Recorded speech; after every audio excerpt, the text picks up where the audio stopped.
Good morning, dear students. Today we will start with lesson number 7, that is Introduction to LibreOffice Base. Right? We are doing lesson number 7 today, that is LibreOffice Base. In this chapter, we will discuss about the database. What actually is database?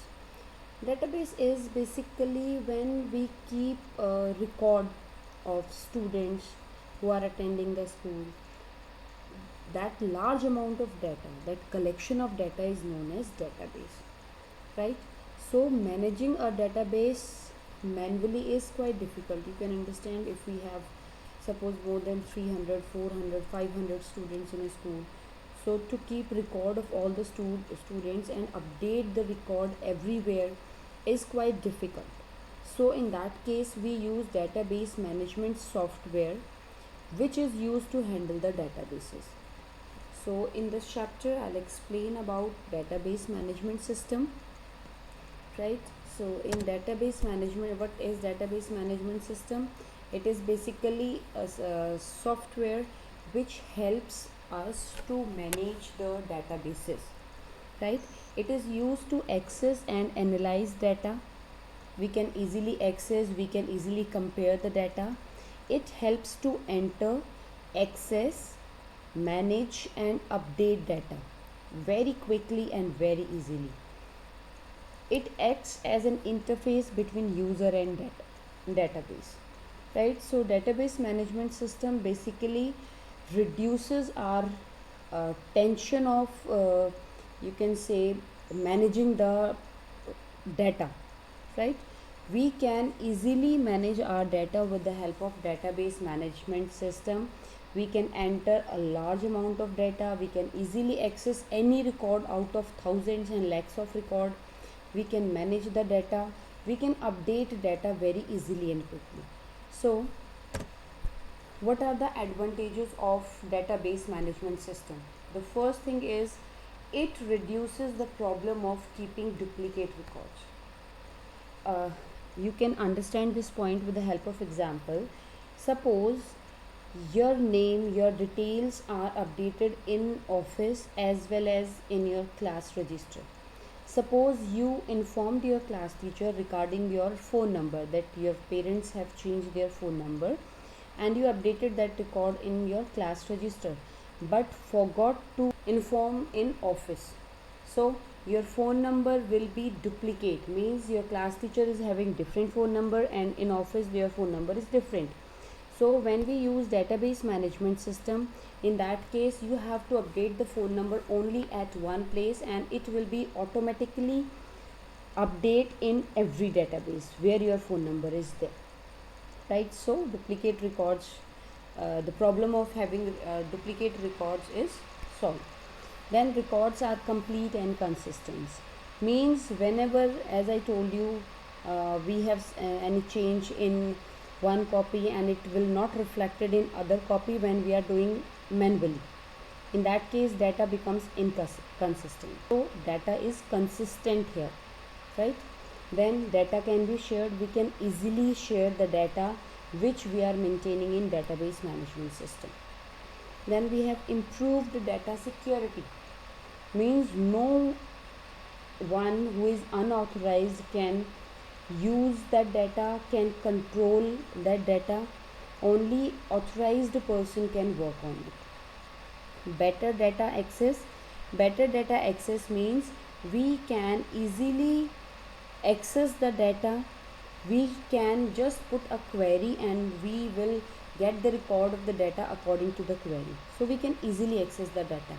But if we talk about access when we are doing manually, it is very difficult to find out. Suppose I want to access the record of the students who are having more than 90% marks. So I have to check each and every student's percentage, then only I can find the record. But in case of database management system, just put a query and you will get list of each and every student of school or class or section as per requirement, those who are having more than 90%. Then we have improved decision making, as we can easily manage the data, right? we have improved the data access, means we can easily improve access the data. So in that case we can very easily make the decisions regarding any requirement. Like we want to take any decision regarding the database and we have data in a proper managed way, then in that case we can easily make decisions over the database, right, over the data which is stored in database. Okay, next topic is database objects. What are the different objects which we use in database? Actually in database our data is organized in tables. Table is the main block of database.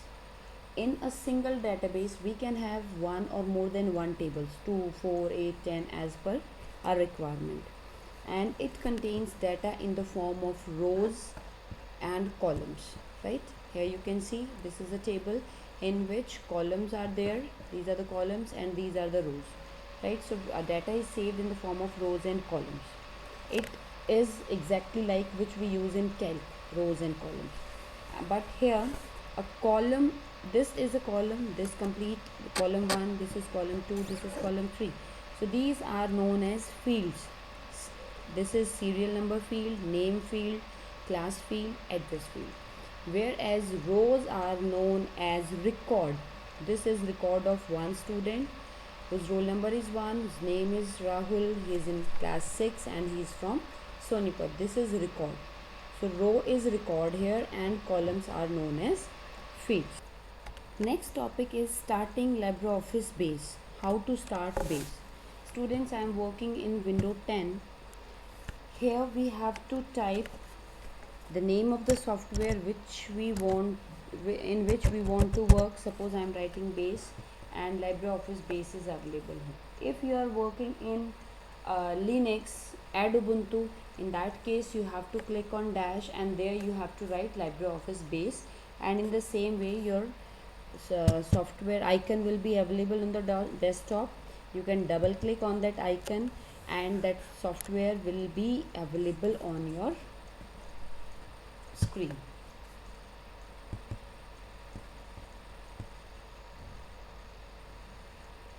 Okay, this is database wizard. How we can create database. So to open database, what we have to do is, first we have two steps. One is select database. Here the first option is create a new database, means you can, what you want to actually do. First is you can create a new database. Second is open an existing database file. Suppose you are working in any database and you want to continue, in that case you can choose this option. Then third is connecting to an existing database. If you were working in some database and now you want to connect in that case you have to choose this one. But we are working in this for the first time, so we will create our own new database. So choose this one, then click on next. Okay, save and proceed. How you want to save your database, in which way? Do you want the wizard to register the database in LibreOffice? Do you want to register? No, we are working just for practice work, so we don't want to register. Then after database file has been saved, what do you want to do? We want to open the database for editing, plus we want to create table using table wizard, right? We will choose both the options. We will check the boxes, then click on finish.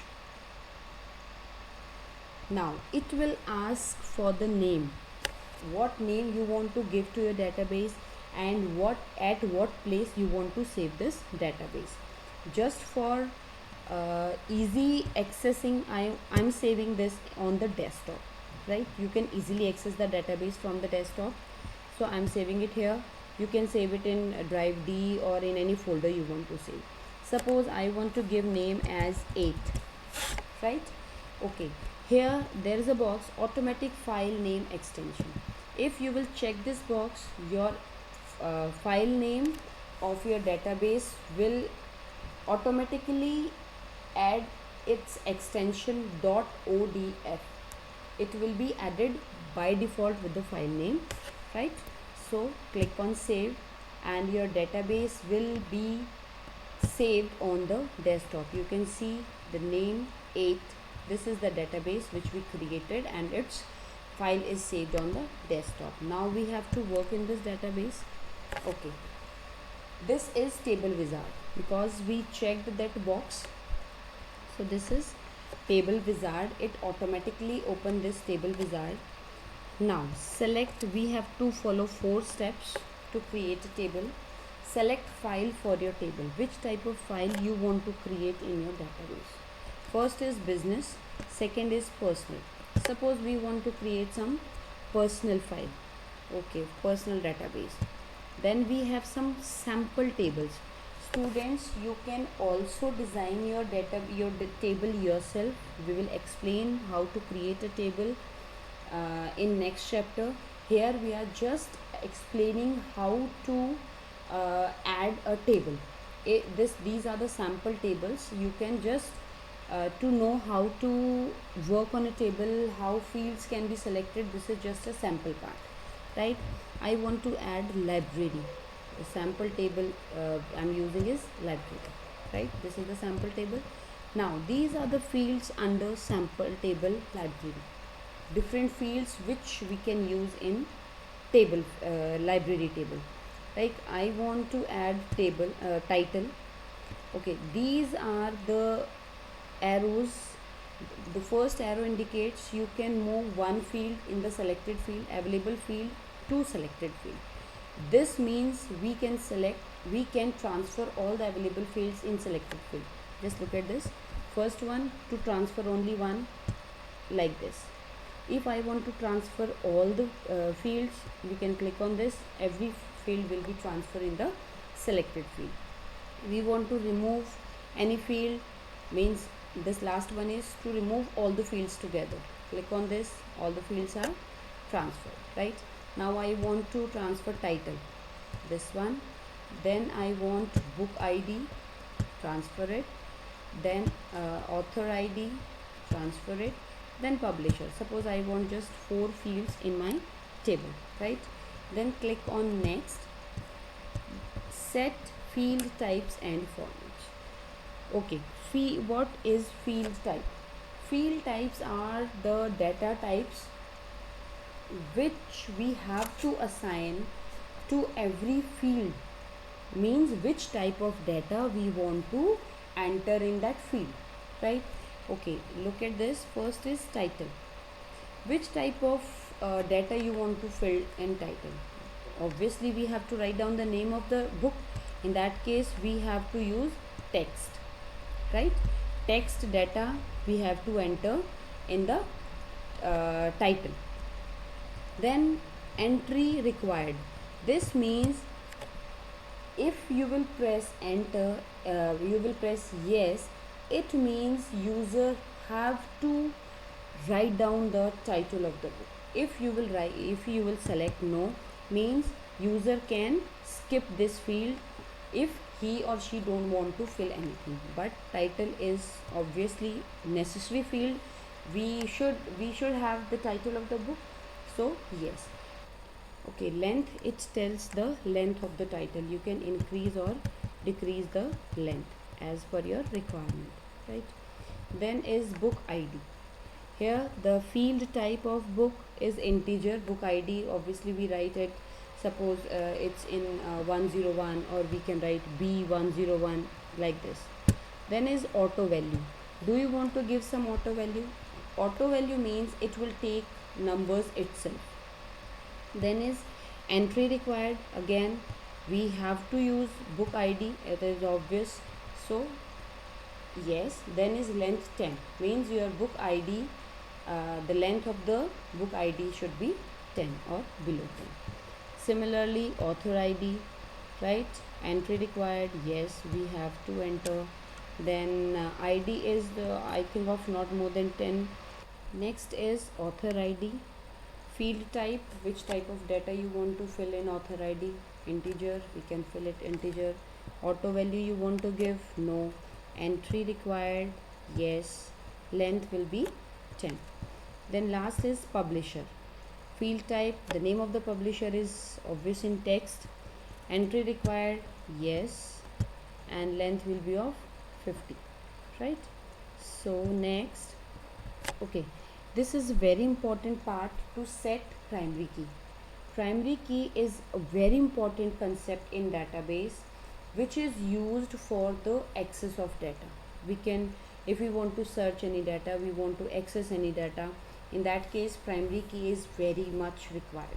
It is basically a key which uniquely identifies each record in a database table, right? As we have roll numbers in the class, suppose teacher don't remember the name of the student, in that case if she asks for the roll number, suppose she wants roll number 10, so in that case roll number 10 is only one student is having roll number 10 in a section, so student is uniquely identifies with the help of its roll number.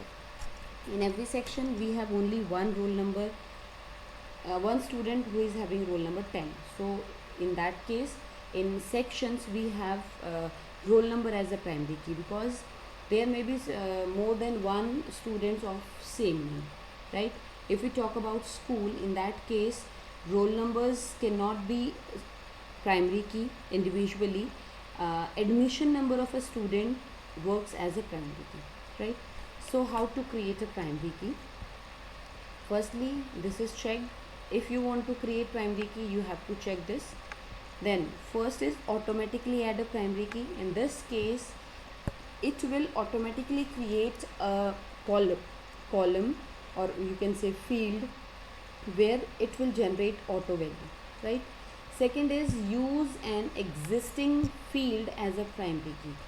We want to use our field as a primary key, we can use book ID as a primary key. Book ID of every book will be different every time, right? Then we have defined primary key as combination. Suppose we don't feel that a single field name work as a primary key, in that case we can use two fields, that is known as combination of fields, to make it a primary key. But we are using existing field as primary key and we have choose book ID as primary key. Next, what do you want to name your table? It is showing library by default as it is a sample table, but if you want to change the name you can easily change it. Then what do you want to do next? Now after creating this table, what will be the next step? You want to insert data immediately, we can modify the table design, create a form based on this table. Right now we are using insert data immediately, right? So when you will click on this, it will open this table and we can insert the data. So now click on finish. Yes, this is the blank table where we can enter the data. Suppose I want to write title, just write name of any book, suppose A B C D, right? Then here we have to write book ID, B101, then author ID. So it's not taking like this, just wait, 101, okay. Then we have author ID, it's 1A1 suppose, okay. It is also taking integer, right? I forgot. Suppose this is 1 and here it wants the name of the publisher. Suppose name of the publisher is Ritwik, okay. Then press enter. Similarly you can add as many records as you want to enter in your table. So now how to work on table? We have three types of tasks we can work on table, that will be explained in the next chapter. For now you just have to read the chapter very carefully. You have to read out the advantages of database. You should know how to create a database. Student, one more thing I want to tell you is when you will work in LibreOffice base, maybe you will face a problem of JRK, Java Runtime Environment. Maybe there is a dialog box which appears on the screen that your system, your database is not connected to the table as you have not installed JRE. So in that case you have to install Java runtime environment in your system, then you will be able to work on it. If you feel any problem, you can ask your teachers, we will explain it again. For now, take care and read this chapter very carefully, because next two chapters also depends on this chapter. This is the base introduction for next two chapters. So students, stay safe, stay healthy.